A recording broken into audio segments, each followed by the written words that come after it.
Okay, you're on, Jeff. An ongoing battle is presently underway, full of rulers, hierarchies, strategies, and weapons. And as in any war, the troops are assigned the task of standing strong despite the difficulties. Winston Churchill once said, "A man does what he must in spite of personal consequences, in spite of obstacles and dangers and pressures." And that is the basis of human morality. As a troop under the command of the Almighty, we as men must find the resolve to stay the course, especially when we're dealing with the battle of temptation.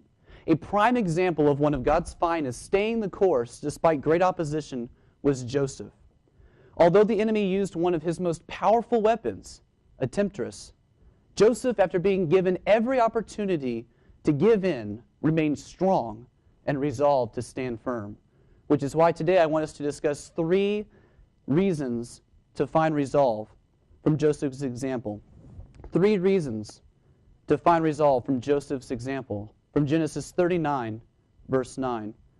And the first reason is that Joseph understood the position he had been given. Joseph understood the position he had been given. Notice what it says. "There is no one greater in this house than I." First, we see that his position is described. There is no one greater. After having found favor with God, Joseph also found favor with Potiphar, his new employer, who made him overseer of the entire estate. This involved immense authority and responsibility. And notice the location of his authority is in the house. The term used here of Joseph's office suggests that he was a steward or an inspector of the house. He knew the ins and the outs of Potiphar's household. And while he was in charge, his claim in this verse, "There is no one greater than I," is not a boastful claim, but it's rather a humble claim, letting us know the incredible weight and responsibility that he had and he had to carry in his position.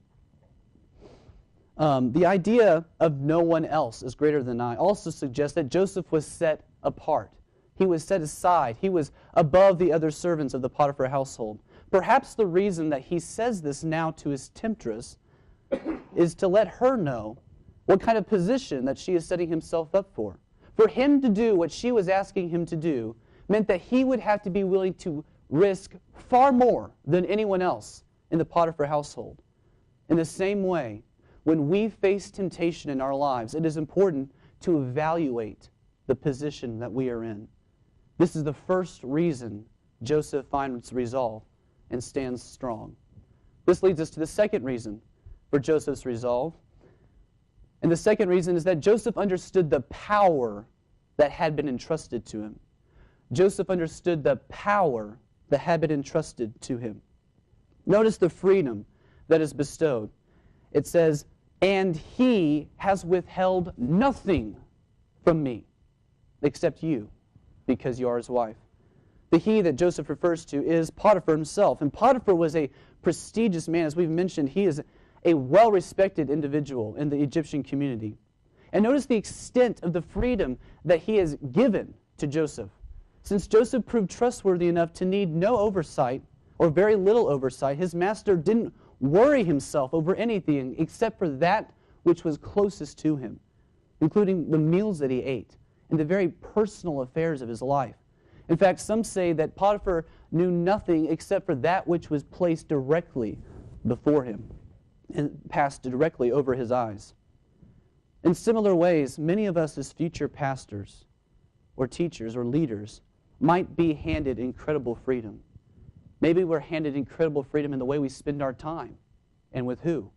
However, as we can see from Joseph's example, with great freedom comes great responsibility.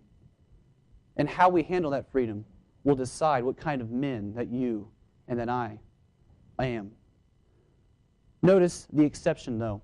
There's an exception here. It says, "Except you. You have withheld nothing from me except you." Although his freedom seemed limitless and very great, there was an exception, an understood exception, that Joseph points out here. And I love the fact that he calls Potiphar's wife out in this discourse he has with her.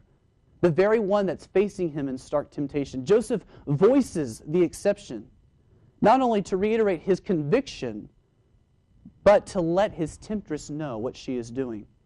I believe that true freedom always exists within limitations. We see this as children of God.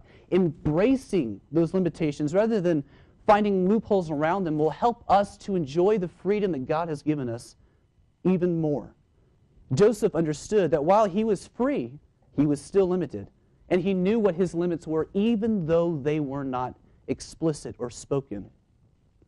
Studies with young children have proven that they enjoy more freedom when there's a fence around a playground. A fence was posted against a street near a playground where children played happily right up against the fence, enjoying the full extent of their freedom. However, when they removed the fence, the children avoided the outermost parts of the playground and confined themselves to the center of the territory. They weren't able to enjoy the full extent of their freedom without the understood limits. To go beyond the limits also means danger.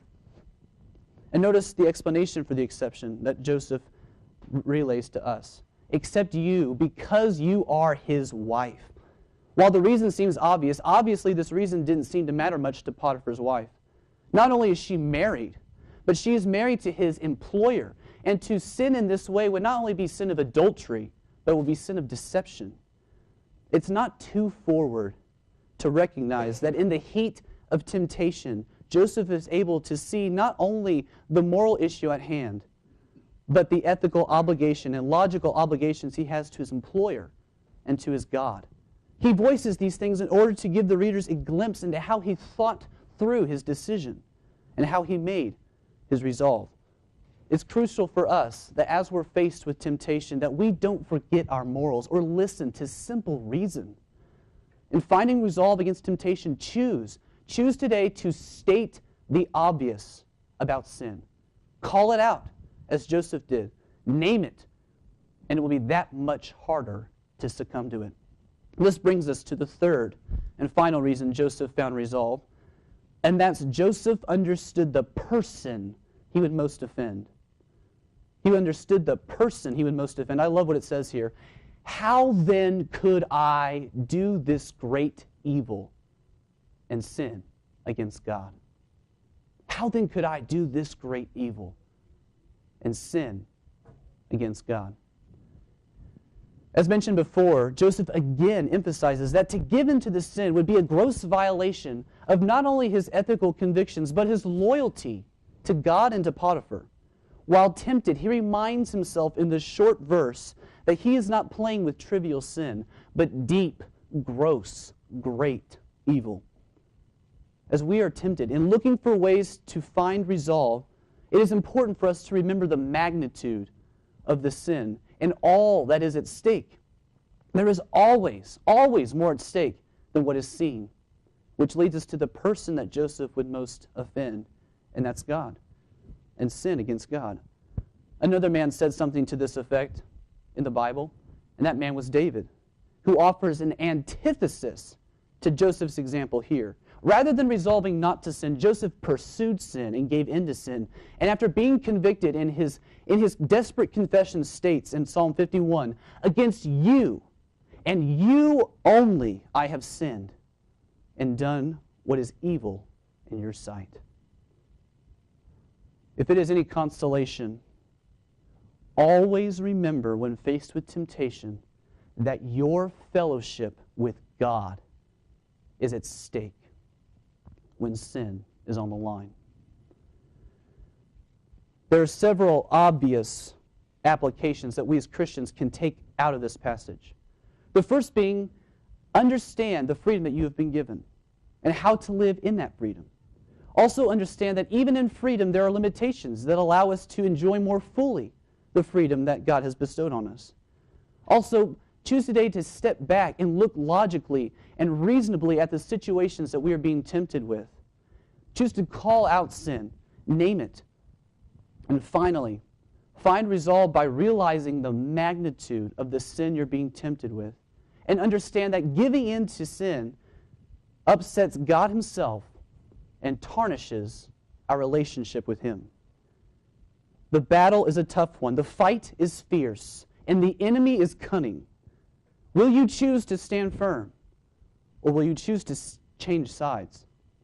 The general is looking at you and is looking at me and is asking, What is it that you will resolve to do? Okay, Jeffrey, 10 minutes right on the nose. All right, had very, very good pulpit life, very good illustrations. That one on the